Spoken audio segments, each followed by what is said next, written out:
Hey guys, my name's Matt. Today we're going squid jigging in Alaska. So without further ado, let's go ahead and get started.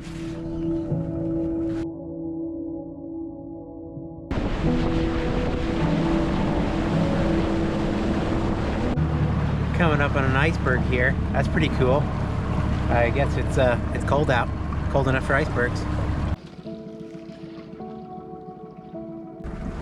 Ooh, here's an iceberg. A little guy floating in the water. Go ahead and grab this guy for cocktail ice later.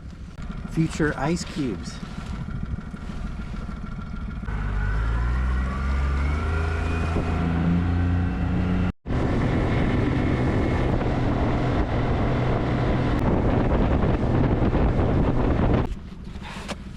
Well, this is an area I caught some squid in the last time I came out squid fishing, but that was last winter. I haven't been out yet this year, so I'll give it a try.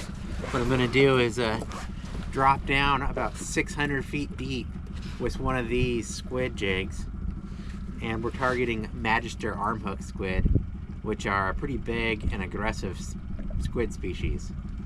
So let's see if we can get one. I brought a few different fishing poles to try because the squid have a real light touch when they're first getting on the jig, and you really have to be able to feel it so you can jerk up at just the right moment.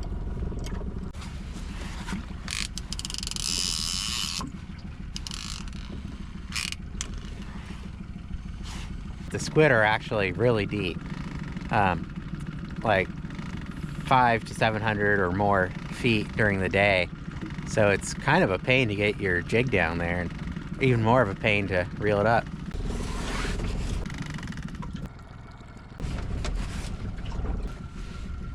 So you just kind of jig it up and down and you hope you feel them hit. It's pretty tough. I think I got one hitting now.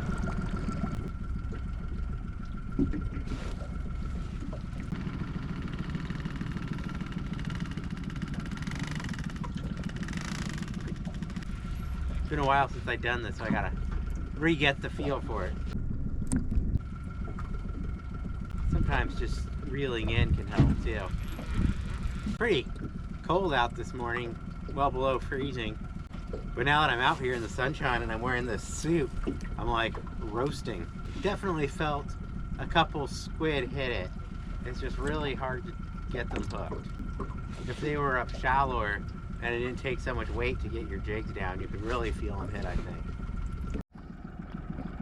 There's a lot of drift when you're trying to fish this deep, so it's kind of a pain to try and stay right over your jig. Oh, there's one. Got a hook up. Just slowly reeling up when he got on. Now I just need to keep him on for the next 550 feet. There's no barbs on these hooks. They're just little pokey needles that the squid just has to grip the whole way up.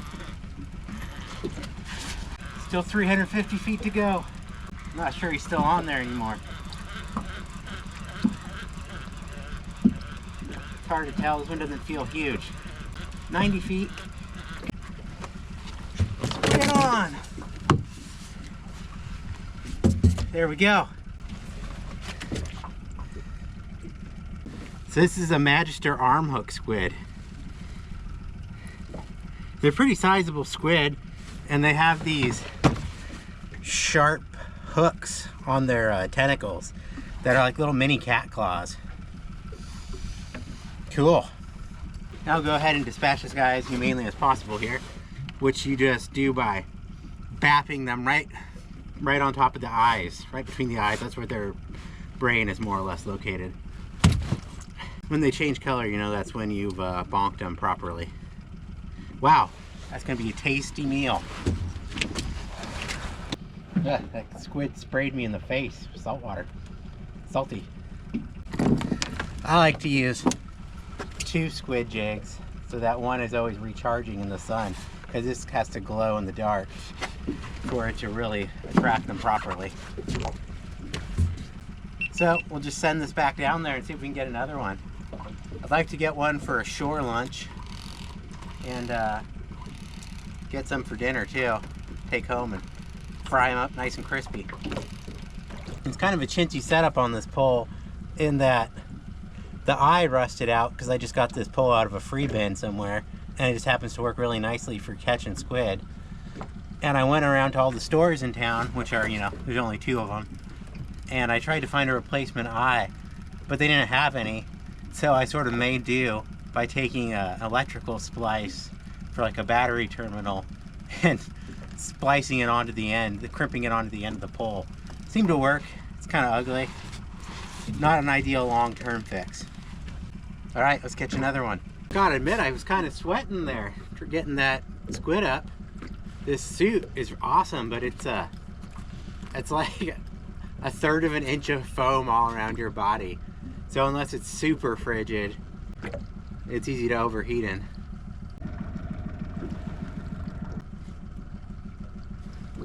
Seems like they'll often swarm together, though I may have to try another drift to get back over the same spot because the current is pushing us along at a pretty good clip.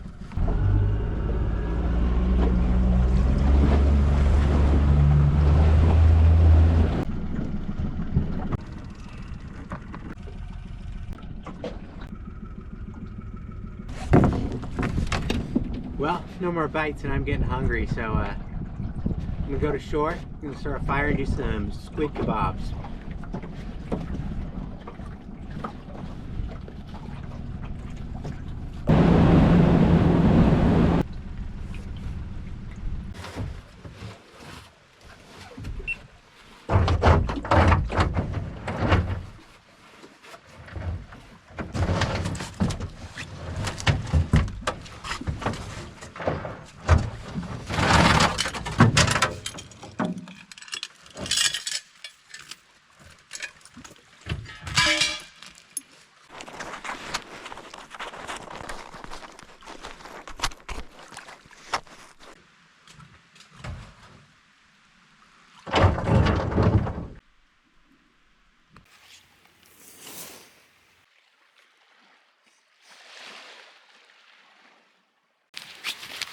There's this old abandoned boat behind me, which is kind of funny because on the other side my name is spray painted on it.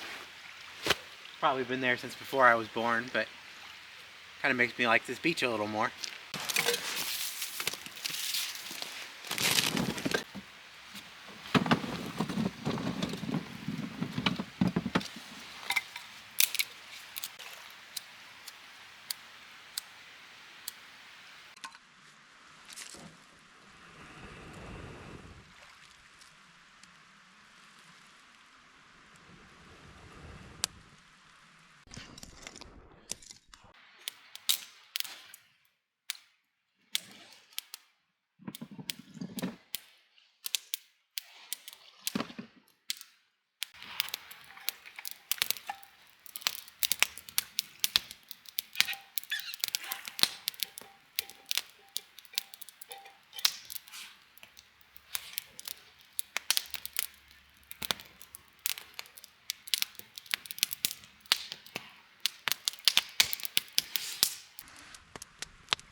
Well, while this burns down to coals, I'm going to go ahead and clean that squid and get it marinating in a little barbecue sauce. So I'll start by opening up its mantle here to get some of the guts out.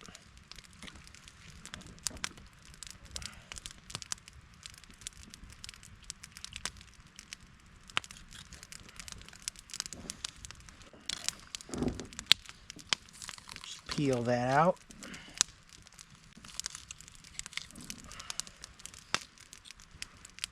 And then the head of the body is 2 cartilages here where the eyes are at to eat. So I just cut through it. Then this piece here will actually make great fishing or crab bait or shrimp bait. These are actually highly predatory. You don't think of squid as being a serious predator, but they eat a lot of small fish. It's pretty cool.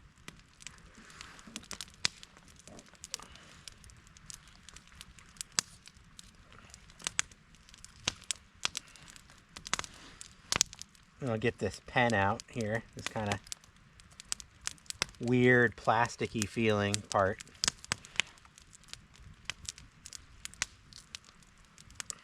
You can just peel it away. Then these tentacles are delicious, but they have these claws. So I just kind of trim and scrape them off. It actually works best to use a pair of scissors, but I don't have any scissors. And I think for lunch, I'm just gonna have this mantle here. And then I'm gonna go ahead and just cut it into strips for grilling. I'm gonna shish kebab it.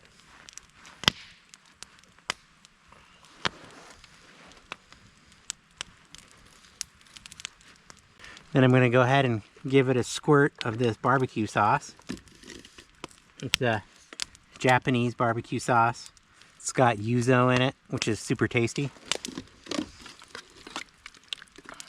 There we go, I got it, my barbecue sauce mixed in. Now I'm just gonna let it marinate while the fire gets ready.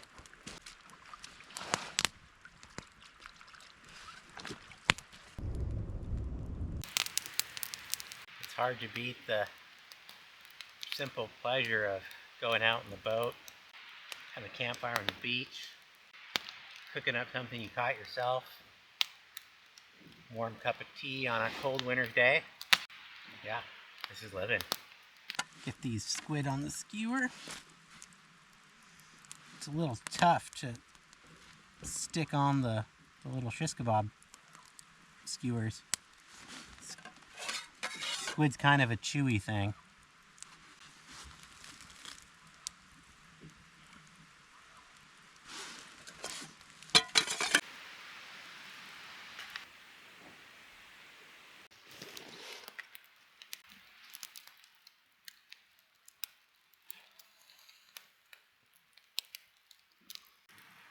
I've always enjoyed the outdoors ever since I was a kid. I think the first time I went camping by myself, I was like 10. There's this little island in the town that I grew up on that I'd camp on as a kid. It was like no bears or anything, you know, you could see houses from it, so it was like perfectly safe. I could take my little rowboat over there and jig up a greenling or cast for Dolly Varden, and then I'd pretend to be like Robinson Crusoe surviving on the island, be all dramatic. It was a lot of fun. Nighttime was always scary though. You know, once you get in the tent, you're like, ooh, the dark. Even though there's nothing there to get you. The human mind starts thinking about boogeymen as soon as the sun sets and you zip up the tent. You're like, what's that sound? I think these are actually probably done. Probably time to eat them.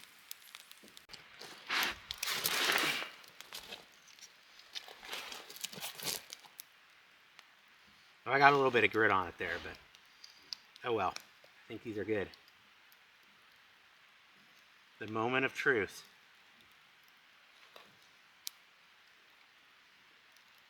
That's good.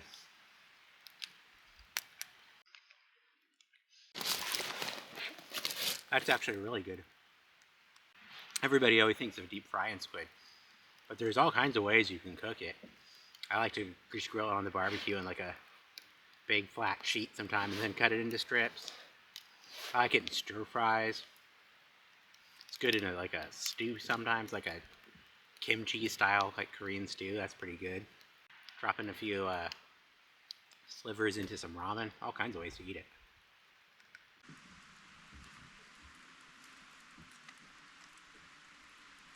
It's really tasty, but eating it with my fingers and that Japanese barbecue sauce, my fingers are so sticky now. I'm gonna have to wash them off in that freezing cold salt water.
if we can go get another one.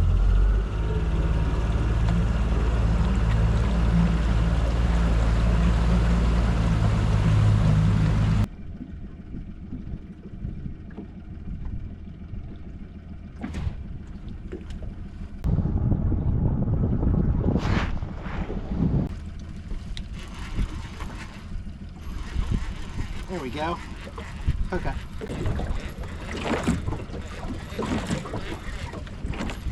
Oh, it's still on there. Definitely came off. Darn.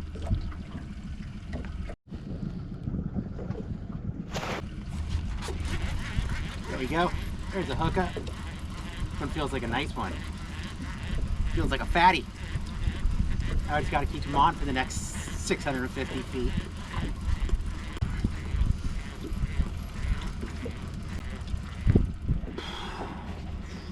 It's a big one.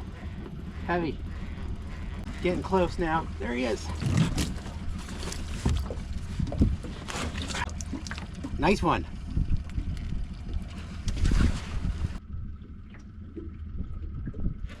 There we go. It's really all about getting the feel for him. 320 feet. Getting really close now.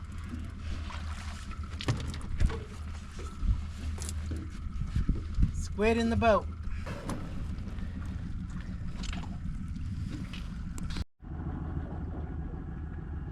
Thanks for joining me on my adventure.